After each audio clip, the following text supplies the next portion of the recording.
Wondery.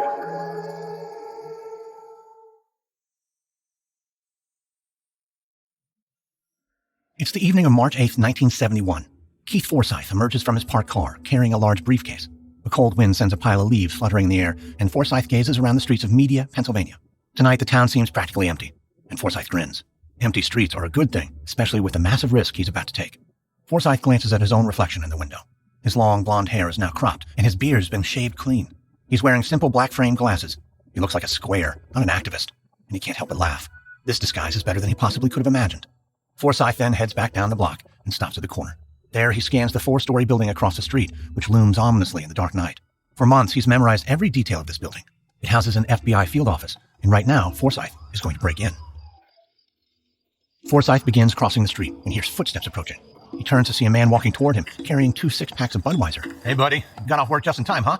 Yeah, in time for what? In time for what? You kidding me? The fight, man, the fight. Muhammad Ali, Joe Frazier. Oh, the fight. Yes, of course. Going straight home. Wouldn't miss it. For a second, the man stares at Forsyth with a look of suspicion. Then he smiles and throws a couple of punches into the air. The Budweisers rattle in his hands. Boy, this is going to be a good one. Frazier's going to clean Ali's clock. Forsyth pauses. He knows he should let this go, but he can't. I'm rooting for Ali. What, are you kidding me? How could you be against Joe? He's from Philly. He's a real American, not Ali. Man dodges the draft, won't fight in Vietnam. I don't care how good he is. That's no hero. He's not a patriot. I don't know about that. If Ali thinks this country's not fair and the war's unjust, well, then if he breaks the law to make things better, that's the most patriotic thing he can do. The stranger's eyes narrow, and his face turns a dark crimson. And right away, Forsyth knows he said too much. Now he needs to get away from this guy before it's too late. The man snarls and takes a step toward him. You better smarten up now. You're right. I think I'm just tired from a long day of work. Time to go home, crack open a bud, just like you. For a moment, the man continues to glare at Forsyth. Then he turns, shakes his head, and walks off.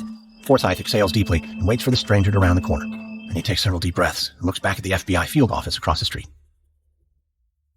What Forsyth is about to do is highly illegal. In a few minutes, he'll reach the front door of the FBI office. He'll pick the lock and leave the door open. He'll then flee as fast as he can. His partners will then soon arrive, and they'll pull off one of the biggest heists in the history of this country. They'll steal files from the FBI and show the world everything the Bureau has done to undermine social activists. It's a task that could land Forsyth and his partners in prison for years, but he stands by his ideals. He's willing to break the law in order to expose great injustice.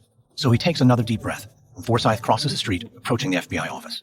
He leaps up a set of stairs and hurries toward the entrance. He sees the front door, and then his body starts to shake. There's no turning back now. In just a few seconds, he'll need to do the job that he spent months practicing. He needs to go flawlessly, because this entire plan, and maybe even the future of this country, lies in his hands. American Scandal is sponsored by the new Audible original Bad Republican by Meghan McCain. In her debut audio memoir, Meghan McCain gives a first-hand look into the life of the conservative rebel and departing co-host of The View. You'll hear what it's like to grow up as the daughter of an American icon and to mourn his loss very publicly, just 1 year into her tenure as co-host of America's most-watched daytime talk show. Her memoir also reveals how she handled attacks from the U.S. president and her thoughts on cancel culture, dating, and how our country treats new mothers. It's unsparingly honest, deeply relatable, and highly entertaining. Go beyond what you know about Meghan McCain from TV and your newsfeed. Visit audible.com/Bad Republican and listen now. We get support from the new podcast, Hemingway's Picasso. Stephen Coe lived many lives. He was an NFL journeyman, a male model, and one of the most well-connected smugglers in 1980s Miami. Coe collected many souvenirs from his adventures, but his most treasured bounty, a beautiful ceramic crafted by Pablo Picasso and gifted to Ernest Hemingway at the author's Cuban home. So the story goes. Lost during the Cuban Revolution, the artwork resurfaced when Coe took it as payment for a drug run financed by the notorious Pablo Escobar. Coe passed away in 2018, passing the piece down to his son, Stevie. Stevie feels he needs to complete his father's mission of selling this piece and telling Steve's cinematic life story. Is the Picasso authentic or a fraud? Was Steve Coe a big talker or a real deal smuggler? Listen to new episodes of Hemingway's Picasso every Monday wherever you get your podcasts.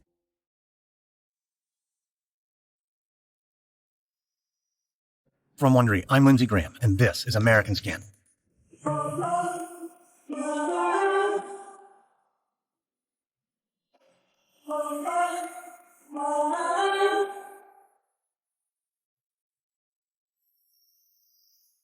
Illegal wiretaps, forgery, intimidation, and violence. These were staples of an FBI program known as Cointelpro, which operated in secret from the mid-1950s to the early 70s. Cointelpro was overseen by FBI Director J. Edgar Hoover, one of the most powerful men in the country. Hoover held staunchly racist views and was intent to destroy activists and civil rights organizations who he saw as a threat to the country. He resolved to use whatever tactics would accomplish his goal, even if they were illegal. Cointelpro didn't only target those who fought for racial justice. The FBI went after a broad range of activists, including those who believed the U.S. should pull out of the Vietnam War. Throughout the 1960s, as protesters marched in the streets, the FBI used covert tactics to silence demonstrators. Some activists grew suspicious about the FBI. That included a 43-year-old physics professor and peace activist named William Davidin. Davidin would develop an audacious plan to hold the FBI accountable for its actions, and together with the help of 7 other anti-war activists, he led an operation that would fundamentally change the FBI and the future of America. This is episode 4, The Heist. It's late 1970. Bonnie Raines stares out the car window as her husband drives through a neighborhood in Philadelphia. It's a crisp fall evening and bright yellow leaves drift toward the ground. This time of year always makes Raines want to curl up under a warm blanket, but tonight she's feeling anything but cozy and relaxed. Raines and her husband John are on their way to see a friend who sounds like he's in trouble. The man's name is William Davidin, and with an urgent tone in his voice, he called and said he had a question, something he couldn't ask over the phone. He had to speak with them in person. Now, as Raines approaches Davidin's neighborhood, she hopes everything's okay with her friend. Raines has known Davidin for several years. He's a physics professor who's been at the center of Philadelphia's anti-war movement. He's soft-spoken, polite, and that means people often underestimate him. It's something that Raines knows all too well. As the car rounds a corner, she looks down at her wedding ring. She knows that to most people, she seems just like another mom from the suburbs, with a young face and a pretty smile. And while she does love her family deep down, Raines feels something else, an almost overwhelming outrage at the violence and injustice in the world.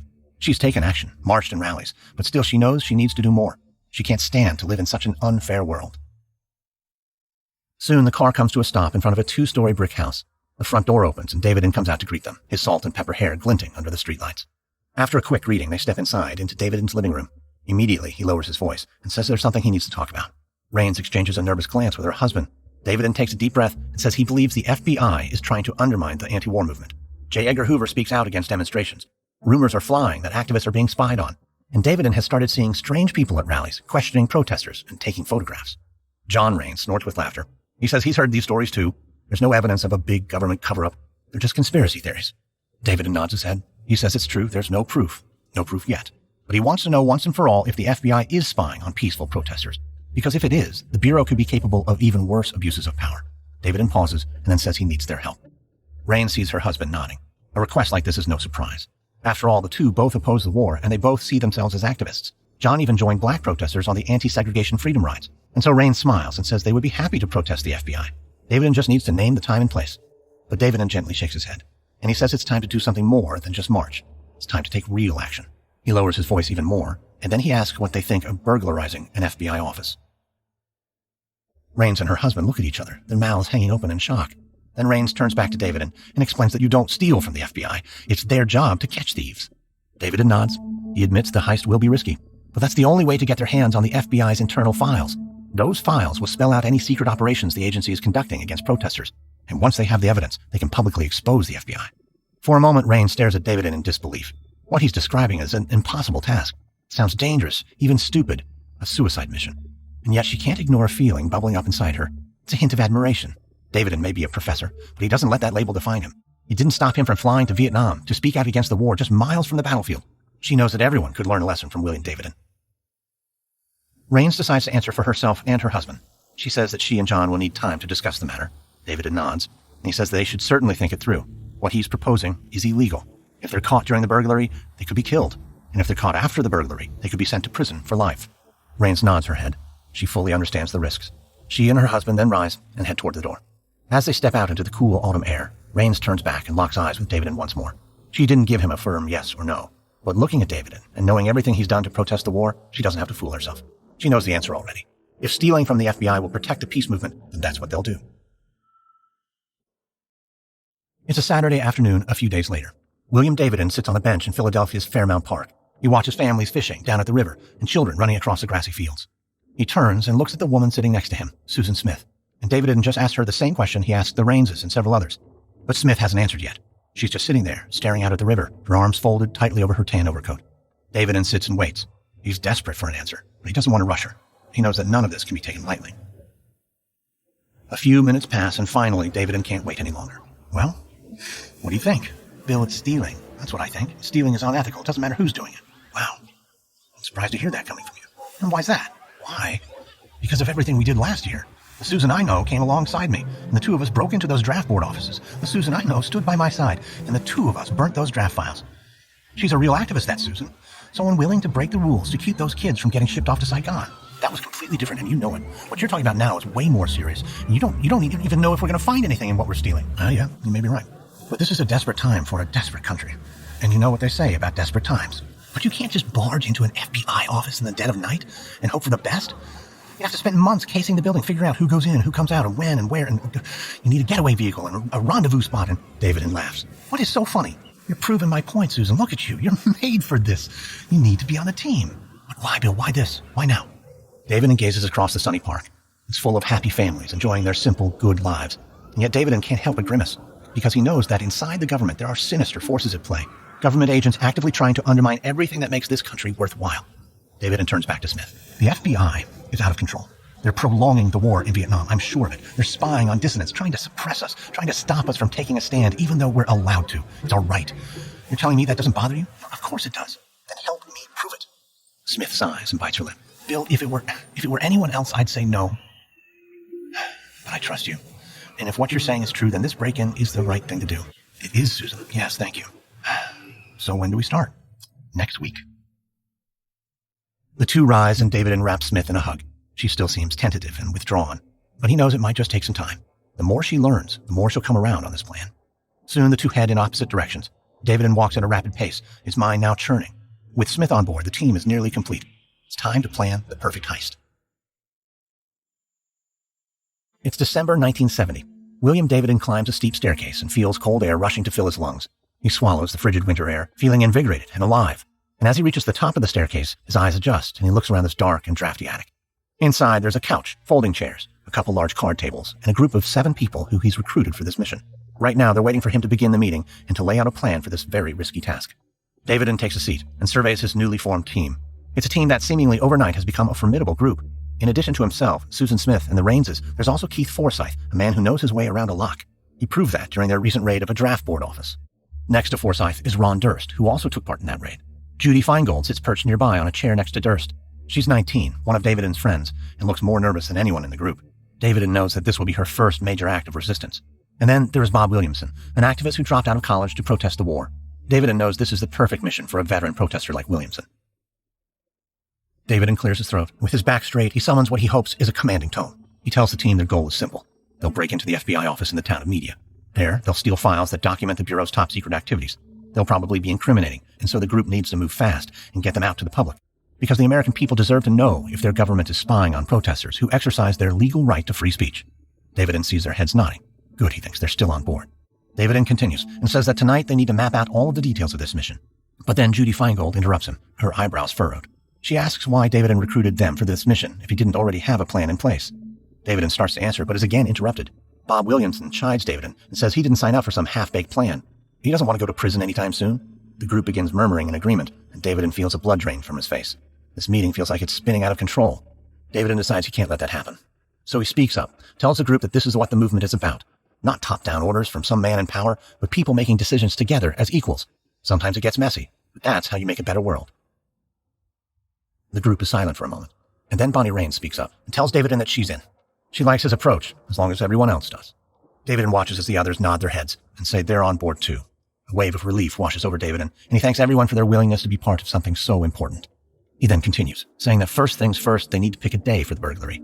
Judy Feingold pipes up and says she has an idea. Every guy she knows has been talking about this big boxing match happening a few months from now in March. Muhammad Ali is fighting Joe Frazier. David squints and asks why a boxing match would influence their plans. And Feingold explains that the whole world will be inside, glued to their TV sets. That means fewer potential witnesses. She then shrugs and says, well, maybe it's a bad idea. But right away, the group breaks out into conversation, and Bob Williamson throws back his head and laughs. She tells Feingold she's a genius. It's a perfect idea. The rest of the group agrees, and Feingold smiles sheepishly. David thanks Feingold and says it's settled. They have their mission and their date. In the coming months, they'll develop a plan and practice it step by step to make sure it goes flawlessly. But then, David's voice grows solemn. He tells the group that they've reached the point of no return. Anyone can quit now if they want, but if they decide to stay, they'll be expected to see this through to the end. David looks around the circle, meeting each team member's eyes. No one moves a muscle, and no one says a word. So David takes a deep breath and reminds the group that they are about to commit one of the biggest acts of civil disobedience in American history. If they fail, they could go to prison, or worse. But should they succeed, they might just change the world. In the small town of Fox Lake, Illinois, Joe Glinowicz was a hometown hero and 30-year veteran of the local police department. On September 1st, 2015, just 1 month from retirement, he was found dead outside an abandoned cement plant, shot in the chest twice at close range. While the town and Joe's family mourned his passing, hundreds of police officers launched a manhunt to find his killer. After weeks of searching, the lead investigator discovered chilling secrets about Joe, the local police department, and the village of Fox Lake. These were secrets that, once uncovered, would put the town in the national spotlight and haunt them for years to come. Wondery's shocking true crime podcast, Over My Dead Body, is back for a third season with a story about corruption, betrayal, and the secrets of a fallen hero. Follow Over My Dead Body Season 3, Fox Lake, on Apple Podcasts, or you can listen early and ad-free by subscribing to Wondery Plus in Apple Podcasts or the Wondery app. With so many hot-button issues dividing us, finding common ground can too often feel like an impossible task. I'm Van Jones, and I've spent several years as a news commentator. So every day I hear opinions and experiences from every end of the political spectrum. But I've dedicated my life and my career to cutting through the political noise to build uncommon coalitions in pursuit of the common good. In my new Amazon original podcast, Uncommon Ground with Van Jones, we're going to explore topics that affect everybody, from racial inequality to climate change to prison reform. Along the way, you'll hear unique perspectives on what it takes to make meaningful change in a divided country. Because finding common ground with unexpected allies requires stepping outside of our comfort zones. Listen to Uncommon Ground on Amazon Music, Apple Podcast, or wherever you get your podcast.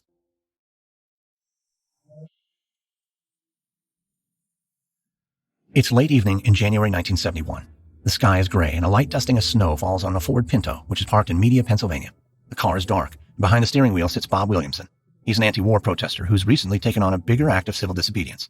He and a small group of activists are planning to break into an FBI office to find evidence that the Bureau is abusing its power. It's an FBI office that right now Williamson is staring at from across the street. Williamson glances to his right. Susan Smith, another member of the group, is sitting shotgun in the Pinto. Tonight they've got a straightforward task. They need to sit and watch the office.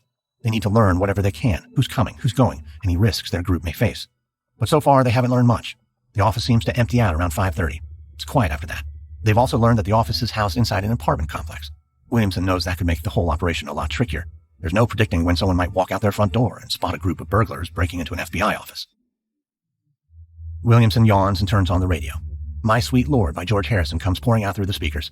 Williamson starts humming the song, and Smith shoots him a look. She says they shouldn't be distracted even for a minute.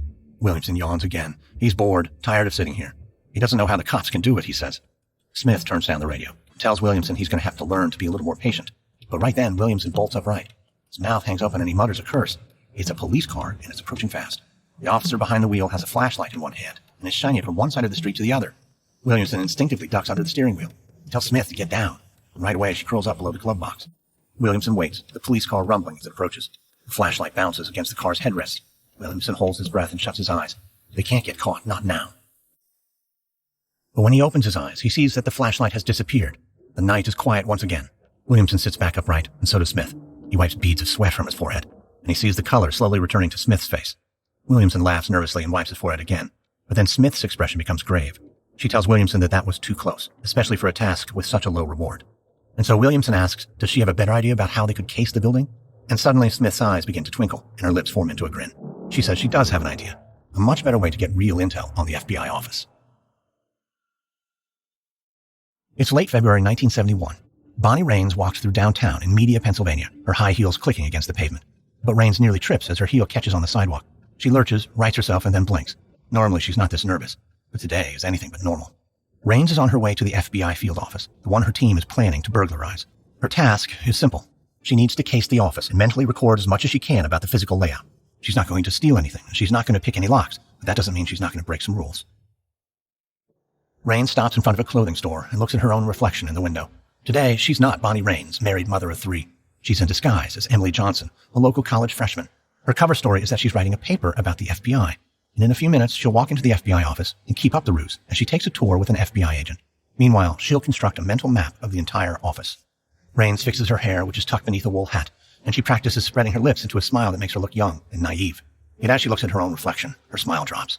She's never felt so anxious in her whole life. But she can't walk away, not now. She volunteered for this, and the group is counting on her. But for Raines, this isn't just about an obligation to a group.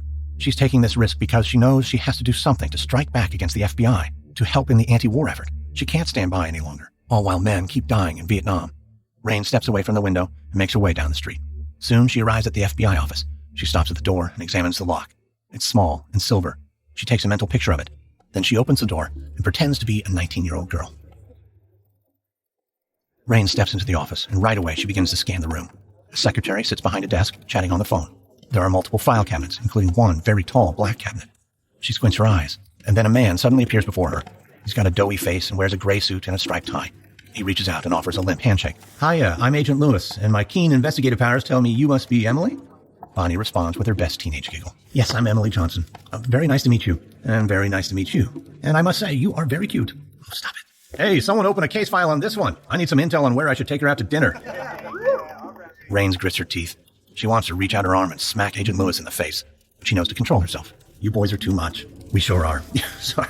Anyway, tell me again. Why is a pretty girl like you coming all the way over here into a boring office like this? I'm writing a paper for my poli-sci class about the FBI. The professor told me to get first-hand research. Huh, well, that's a strange project. You're telling me the truth, Emily? I could have you arrested. Raines' eyes go wide with fear, and instinctively she steps back. No, I'm joking. I never heard a girl like you. Come on, let me show you around. Lewis leads her through the office and talks about his work fighting criminals. All the while, Raines steals glances in every direction. She's happy to see that carpet covers every inch of the floor. That should help muffle the sound during the burglary. Best of all, there doesn't appear to be an alarm system of any kind. She turns to Agent Lewis, forcing a giant smile on her face. Her stomach is still in knots, but she knows that the more she flatters him, the less the chance she'll get caught. You do have such an exciting life.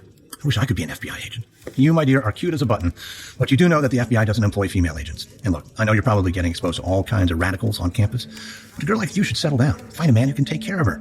Law enforcement is no place for girls, believe me. The things I see. Lewis leans in closer and lays a hand on Raines' shoulder. I was joshing back there, but if you ever do want some company, let me take you out sometime. What time do you usually get off work? Me and everyone else?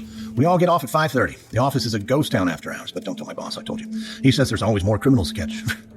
Raines smiles. She was nervous when she walked into the office, but now she realizes that this has been like shooting fish in a barrel. She has all she needs, and so she begins to back away toward the door. Well, you can rest easy. I'm not going to talk to your boss. But, I should get going. You call me sometime? It's a date. Agent Lewis winks at her. Raines turns to exit the office. As she walks out, she grins to herself. There was a time when she lacked the self-confidence to stand up for her beliefs. But now, walking out of this FBI office, after pulling off an incredible ruse, she knows all that has changed. She's become a true dissident, the kind that Agent Lewis would love to see behind bars. A month later, Bonnie Raines sits beside her young son's bed. She brushes aside his dirty blonde hair and kisses him on the cheek. He looks innocent and perfect. And for a moment, Raines doesn't want to leave, but she knows she has to.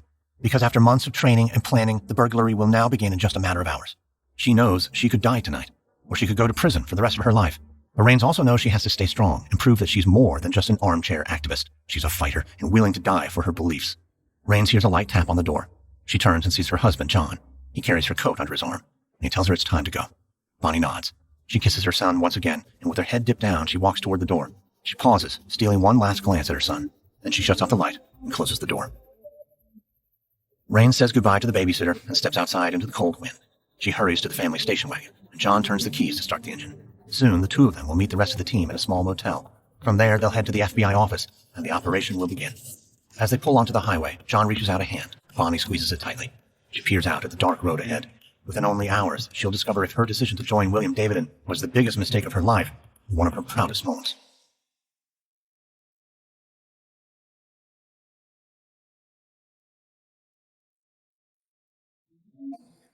It's March 8th, 1971.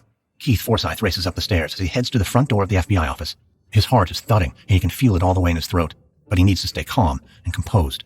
That's going to be hard, knowing what he's about to do. He looks at his right hand. He's carrying a heavy black crowbar, and right now, this is the best weapon to break into this office. Forsyth is furious that it's come to this. 2 hours ago, he first arrived at the office and was ready to pick the regular 5-pin tumbler lock that he knew would be on this door. It's a type of lock that he can now pick in under 30 seconds. But when he arrived, that lock wasn't the only thing standing in his way. Also on the door was a large, high-security lock. One glance at it and he knew it was impenetrable. His mouth went dry, and for a moment the mission looked like it would be doomed to fail. But Forsyth wasn't ready to accept defeat. He forced himself to calm down and walk back to his car. Then he drove straight to the motel where his teammates were waiting. His news sent the group spinning, but William Davidson said he had a solution. He pulled out a big duffel bag and unzipped it, and then he removed the crowbar, and with a determined look, he told Forsyth that this was his best option. So now Forsyth is once again standing in front of the FBI office. The crowbar is by no means an elegant tool, but it'll have to do. So Forsyth wedges the crowbar into the doorframe. He gives a firm tug. The door hardly moves. He feels a vein popping in his forehead as he begins straining against the crowbar with all of his weight. The door creaks, but it doesn't open. He stops and catches his breath. The crowbar might not be enough. Once again, he has the feeling that this mission is doomed. From somewhere down the hall, Forsyth can hear the sound of the boxing match. Forsyth knows that Ali and Frazier would battle until they're worn out and ready to collapse. And they'll keep fighting on and on until one of them wins. It's then that Forsyth decides he has to keep fighting too. and so he grabs a crowbar and pulls it with as much force as he can possibly muster. The wooden door creaks and groans, and suddenly it shoots open, sending Forsyth careening backwards. He stops himself from falling, and for a moment he stares at the open portal with a giant grin. He did it. But there's no time to gloat. He races back to the door and gently shuts it. Then he hurries out of the building, hops into his car, and starts driving. As he heads back to the motel, Forsyth breathes a huge sigh of relief. His job is done. Now the rest of the team is up. Ron Durst, Susan Smith, and Bob Williamson will follow after him and perform the heist. 30 minutes later, Bob Williamson strides through the FBI office. He's dressed all in black, carrying a suitcase. He scans the room and spots Susan Smith and Ron Durst also carrying suitcases, fanning out across the office. Durst begins grabbing the papers from a secretary's desk. Smith moves into an agent's office and breaks open a locked cabinet. A feeling of chaotic excitement floods into Williamson. For years, he's dreamed of doing something this big, this consequential. Now the moment has finally arrived, and it's as momentous and as risky as he possibly could have imagined. Williamson heads into an agent's office and starts grabbing every piece of paper he can find. As he stuffs another document into the suitcase, he pauses and glances at the words on the page. These documents put in writing what he always knew about the FBI. Every document in this office could be worth its weight in gold. Williamson continues to take apart the room. He opens drawers, turns over trash bins, filling his suitcase with everything he can find. Then, when it's full, he starts folding documents and shoving them in his pockets. Soon, Williamson is confident that the office has been picked clean. And so he, Smith, and Durst make their way out and head to the 2 getaway cars parked across the street. John and Bonnie Raines have been selected to be the 2 drivers. The rest of the team is already waiting at the rendezvous point. Williamson steps into the Raines station wagon and says they're good to go. Bonnie Raines hits the accelerator, and minutes later, they're on the highway, heading towards rural Pennsylvania. Williamson leans back in his seat, laughing with exhausted relief. He can't believe it. They pulled it off, and they didn't get caught. Raines turns on the radio, and together they listen to the news for any sign that their break-in has been discovered. So far, so good. Then the broadcaster breaks in with a news alert. Williamson sits up, his breath suddenly short. The broadcaster announces that Muhammad Ali has lost tonight's fight by unanimous decision. Williamson sinks back into his seat. For a moment, he's disappointed. He loves Ali and everything Ali stands for. Like Williamson, Muhammad Ali wants racial justice and for the war in Vietnam to end. But then Williamson looks back at the stolen documents sitting in the trunk. He hopes these documents will continue the fight that Ali's been waging and that they'll deliver a decisive knockout to the FBI. It's well past midnight. William Davidson sits inside a house on Fellowship Farm, a Quaker meeting center 40 miles northwest of Media. The house belongs to a trusted friend in the peace movement. That friend said Davidson could use it, no questions asked. Now, as Davidson sits in the cozy living room, he feels safer than he's felt in a very long time. He looks at his 7 teammates, sitting in chairs and on the floor. Each one looks relieved to be done with the burglary. Davidson is relieved too, of course, and he feels a sleepy exhaustion begin to steal over him. But he needs to combat that urge. They still have a lot of work to do. Davidson stands and looks out at the team. Listen, everyone. Tonight you came together and you did something incredible. Now, I'm going to stay here and read every last one of these documents, but I can't ask you all to do the same. Bob Williamson shakes his head. I think I speak for everyone. We're not going anywhere. We want to read these files as much as you do, but you don't have to. You should go home and get some sleep. Sleep? That ship has sailed, my friend. I am not tired. Davidson smiles and nods his head. Then he opens the nearest suitcase. Inside is a jumble of files and manila envelopes. Several members of the group move toward the suitcase, while the rest open the other bags and begin grabbing documents. A moment later, Bonnie Raines reads aloud from the paper she's holding. Listen to this. When conducting specialized investigations of activists, do what you can to enhance their paranoia. They should believe there is an FBI agent behind every mailbox. Davidson looks up, incredulous. Kidding, they actually wrote that down? Davidson returns to his own stack of documents, and then finds something that stops him cold. Oh, this can't be. This is too much. What is it? This is just, don't keep us in suspense. What is it? It says, this is a counterintelligence measure to help neutralize extremist Black Panthers. We can and will create a conflict between the Panthers and the Student Nonviolent Coordinating Committee. This is too much, man. What is this? I keep seeing counterintelligence and this other word, Cointelpro. What's that? Oh my God, listen. Long-range goals are to prevent the coalition of Black nationalist groups, prevent the rise of a Black Messiah like Malcolm X or Martin Luther, Black Messiah, and prevent Black groups and leaders from gaining respectability. Black Messiah, Jesus. Bonnie Raines pounds a table, sending a stack of papers crashing to the floor. They've been trying to destroy the whole civil rights movement. Yeah. But trust me, Bonnie, when we go public with these documents, Congress will have no choice but to do something about it. They'll see just what J. Edgar Hoover and his henchmen have done. And maybe things will finally change. Maybe this war will finally come to an end. The members of the group nod, their faces lighting up with hope. Then they exchange glances, and in an unspoken agreement, they each grab another set of papers and continue reading. Davidson grabs a ream of documents and reclines in a chair. He's exhausted. Everyone's exhausted. He wants more than anything to take a nap. But right now, he doesn't intend to do anything but keep reading until the sun starts to rise. On March 9, 1971, William Davidson, Bonnie Raines, and their group of activists announced that they had broken into the FBI office in Media, Pennsylvania. They concealed their true identities and simply called themselves the Citizens Commission to investigate the FBI. The group collaborated with investigative reporters and publicized the incredible documents they uncovered.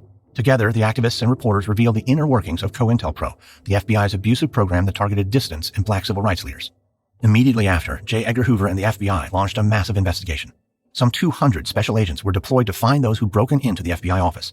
The agents failed, and just over a year after the break-in, Hoover died of a heart attack at age 77. 4 years later, the investigation into the break-in was closed. The release of the Cointelpro documents helped trigger massive changes in public policy. It led to a congressional investigation of U.S. intelligence agencies, as well as a reckoning about their harassment of Martin Luther King Jr. and other civil rights leaders. The break-in also caused a major shift in public opinion. The public backlash against Hoover and the FBI was immediate, and in 1976, Congress limited the terms of future FBI directors to 10 years. The activists involved in the break-in continued to devote their lives to social causes. And in 2014, once they could no longer be prosecuted, they came out from the shadows and admitted their true identities. Cointelpro was officially ended in 1971, but many allege that its practices are still employed by the FBI and that the Bureau still spies on civil rights leaders fighting for racial justice. Next on American Scandal, I speak with Dr. Claiborne Carson. He's both studied and witnessed the way the U.S. government has erected barriers to civil rights activism, from the March on Washington to the Black Lives Matter movement today. Carson is the founding director of the Martin Luther King Jr. Research and Education Institute at Stanford University, and the author of the book Malcolm X, The FBI File. From Wondery, this is episode 4 of The Feds versus the Activists for American Scandal. If you like our show, please give us a 5-star rating and leave a review. Be sure to tell your friends. Subscribe on Apple Podcasts, Spotify, the Wondery app, or wherever you're listening right now. Join Wondery Plus in the Wondery app to listen ad-free. You'll also find some links and offers from our sponsors in the episode notes. Supporting them helps us keep offering our shows for free. Another way you can support the show is by filling out a small survey at Wondery.com/survey to tell us what topics we might cover next. You can also find us and me on Twitter. Search for hashtag American Scandal or follow me at Lindsay A. Graham. Be sure to listen to my other podcasts too, American History Tellers and American Elections Wicked Game. A quick note about our reenactments. In most cases, we can't know exactly what was said, but all our dramatizations are based on historical research. If you'd like to learn more about the burglary of the Media, Pennsylvania FBI office, we recommend the book The Burglary by Betty Metzger. American Scandal is hosted, edited, and executive produced by me, Lindsay Graham, for Airship. Audio editing by Molly Bach. Sound design by Derek Behrens. This episode is written by Hannibal Diaz. Edited by Christina Malsberger. Our senior producer is Gabe Riven. Executive producers are Stephanie Jens, Jenny Lauer Beckman, and Hernan Lopez for Wondery.